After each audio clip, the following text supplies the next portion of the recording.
Staff Sergeant Cooper Macbridge hails from Crosby, North Dakota, right next to the U.S. border with Canada, our friends to the north. He specializes in lowlights and night optics. His codename? You guessed it, it's time to talk about G.I. Joe's Lowlight.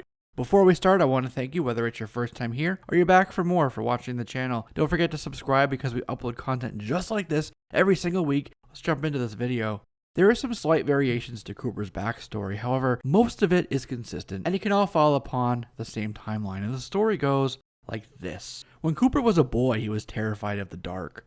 Cooper was a timid and shy boy, and his father would actually berate him for this. In the Sumbo cartoon, we actually learned that Mr. Macbridge would verbally abuse his son, and it was one of the causes for his acluophobia. One time his father made Cooper spend the entire night at the county dump, and he told him not to come back until he had caught 20 dead rats. On another night, Cooper and his father were out on a hunting expedition where Cooper got separated from his father and lost in the inky black night enshrouding the North Dakota forest. All he had with him was a .22 caliber rifle, a flashlight, and his will to survive. And 3 weeks later, Cooper was found, having survived the wilderness, and it wasn't entirely eradicated, but he did find a way to conquer his fear. He was forever changed from that moment forward. So fast forward an entire decade and young Cooper enlisted in the United States Army. He graduated, eventually becoming a lane instructor for the U.S. Army's marksmanship program located at Fort Benning. He studied thermal imaging technology like infrared along with low-light tech and starlight scopes, and he became an expert in third-generation NVG, photocathodes, and optoelectronic technology. And he even holds 2 patents on a couple of components. In the marksmanship program, they focused on ranges out to 600 meters and M4 ops in both day and night fire conditions, which were mounted with iron sights, ACOGs, SASR, and M68 optics. They trained in low light and CCO grouping and ranged thermal optics. And along with M4s, they used M24s and M9s under all of those same conditions. Now, to be a sniper on the surface seems like it's an inherently lonely solo job. But truthfully, it makes you part of a team. Most sniper operations require a 2-man team, one sniping and one spotting. One calls out the range, windage, elevation, and more, and to see if the rounds were effectively put on target. The two can rotate on recon missions, and so Lowlight is actually an expert at not only spotting, and especially given his instructor level marksmanship, he excels as a sniper as well. As the G.I. Joe team became more specialized and with a propensity for recruiting instructors for the ranks, they looked to Cooper to be their low-light night ops expert. So thus he became a member of G.I. Joe, and Cooper came to be known by his codename, Lowlight. In the comic book run with issue 55, his debut issue, Lowlight dropped into Sierra Gorda with a team to raid the local counter-revolutionaries. Snake Eyes was being held at a terrordrome that Cobra had installed in the jungle. Lowlight was able to take out a few Cobra troopers by tranquilizing them with darts fired from his sniper rifle. He had targeted them right through his starlight scope. Once he did that, the team was able to don their uniforms and infiltrate the base. Snake Eyes was actually captured after taking on the Cobra elements in the area by himself, but the rest of the team had to get Stalker back to the US's flag because he was hit and badly wounded. He also showed up in special missions and European missions. Special missions, specifically issue 8, where he was tasked on a wetwork joint op with the Central Intelligence Agency to track down this guy named Portland and his bag of chips, not Frito-Lay, these are computer chips, located in Southeast Asia. Here he used his marksmanship skills as the team's sniper. Lowlight was supposed to take out Portland, but they knew he wouldn't, without a good reason. So instead, unbeknownst to him, he acted according to the plan when he brought Portland in. The CIA had profiled him and knew he wouldn't shoot to kill unnecessarily. They just wanted the computer chips, and these chips had a virus on them that would ruin the Soviets' computers. So the CIA plan was for Lowlight to bring him in and have Portland defect. And it was an interesting issue, and it solidified Lowlight's ethics and morals, but also his skills as a sniper, his ability to track and hide. In Special Missions 11, Lowlight was working with Chuckles in Frankfurt on a hostage situation at the local PX. And then in G.I. Joe European missions, Lowlight was part of the team that went to northern Italy, a town called Lucacelli, to help Lady J complete her mission, which was to get data back to the pit. He found a tower to use as a sniper nest, acting as Overwatch, while Lady J sent the Cobra data back to Action Force HQ. He was later in San Cristobal to stop Cobra from getting their hands on a nuclear warhead, and another time helped stop Cobra from acquiring a diamond power laser. In G.I. Joe Yearbook number 2, Buzz Dixon from Sunbow wrote a long article about what to expect from Season 2 of the cartoon series, and one of the new Joes he teased was Lowlight, but we'll get to the cartoon momentarily. Jumping back to the primary comic book run, he was on the field for the impromptu football game in issue 63, and then about 10 issues later, Lowlight was part of the security team that took the airfield on Cobra Island during their Civil War. He had a really good view from the beach next to the airfield when Destro decided to deploy the Iron Grenadiers right from his personal cruise ship. They were basically stuck between Destro, Serpentor, and Cobra Commander's advancing forces, so we had a front row seat when Destro actually asked for the Baroness back from Dr. Mindbender, who had her tied up on the front of his hiss tank, like something out of Mad Max. Issue 116 was a very interesting issue for Lowlight.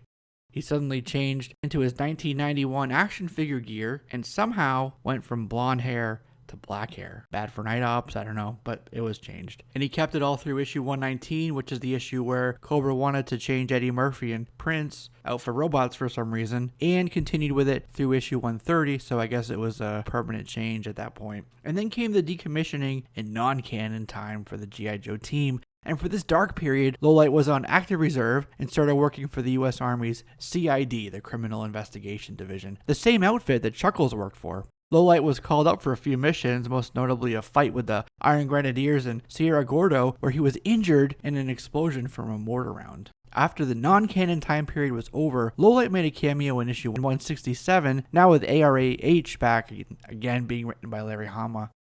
In issue 182, Darklon escaped from imprisonment at the pit and in the desert outside the wire had the drop on Muskrat and was about to shoot him when Lowlight shot the rifle right out of Darklon's hands from his perch.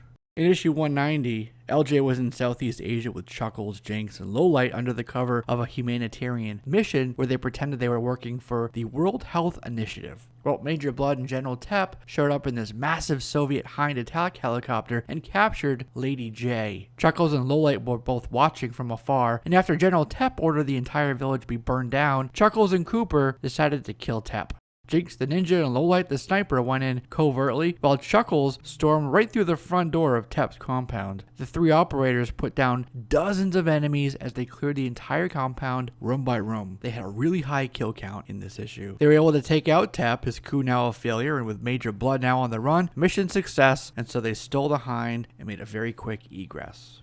A couple issues later, and the team was responding to a political brushfire that had erupted in Sierra Gordo. Grunt and some diplomats were taken hostage right on international television, and Lowlight was on Bravo team with Stalker, but were taken captive and held in a lumberyard. They were able to escape, but they were pursued into the surrounding jungle by the terrorists who actually were revealed to be Revanche battle android troopers. They took him out, reunited with the team, and made it back to the pit. And he makes cameos at the pit, whether it's in the ops room or they're in the maintenance room working on their mechanized war horses. He's there quite a bit. He's still an active member of the team, of course, but the latest missions don't really require a sniper. However, he did show up as a sniper again in issue 264, where Scarlet and Snake Eyes dropped out of a tomahawk to rescue hostages being held at the Statue of Liberty. And in the next issue, Lowlight was in the tunnel system under Revanche Corporate HQ in New Jersey with Lightfoot on recon. They were actually tasked with putting up sensors and listening devices in the tunnels for surveillance on Revanche, but they ran into Destro and this robotic blue ninja named Beta 97. After a firefight in the blacked out tunnel that included a blast of white phosphorus right in Destro's face, the multi-limbed cybernetic soldier being shot to hell by Lowlight, and the piece de resistance on that was thermite to finish them off. But the duo made it out of a storm drain and to safety. So you can see he remains an important part of the G.I. Joe story, serves an important, highly specialized role, even during this current Snake Hunt arc, and will remain so until Larry Hama decides otherwise. Lowlight's personality is consistent across media. His Sambo counterpart, voiced by Charlie Adler, is also quiet and private and given this gruff sort of Clint Eastwood sound. He suffers from nightmares. Lowlight's always wearing NVGs, which help him with his fear of the dark, and it was in the episode called Nightmare Assault where we learned of the effect that his father had on him. And in the Deke episodes, he did appear in the debut story called Operation Dragonfire, where Lowlight was also part of Slaughter's Marauders. Lowlight's V1 figure came out with Series 5 in 1986. He came equipped with a little black Uzi and a sniper rifle equipped with a starlight scope. Then V2 in 89, made by Estrella for Hasbro, changed his look as he was now part of Slaughter's Marauders, aligning with that Operation Dragonfire we just talked about. And interestingly, this file card says NM instead of ND, an editing or admin error, I suppose that was. In 93, he got a crazy redesign as part of Dino Hunters. He came with that grappling hook mounted 3-axle Jeep, his friend Ambush, and a dinosaur you'd find on a PBS show. It was like a Happy Meal dinosaur with its hands clapping and shit, and it wasn't scary at all. It was like a happy that Lowlight was out at night and found him. It was like you get the point.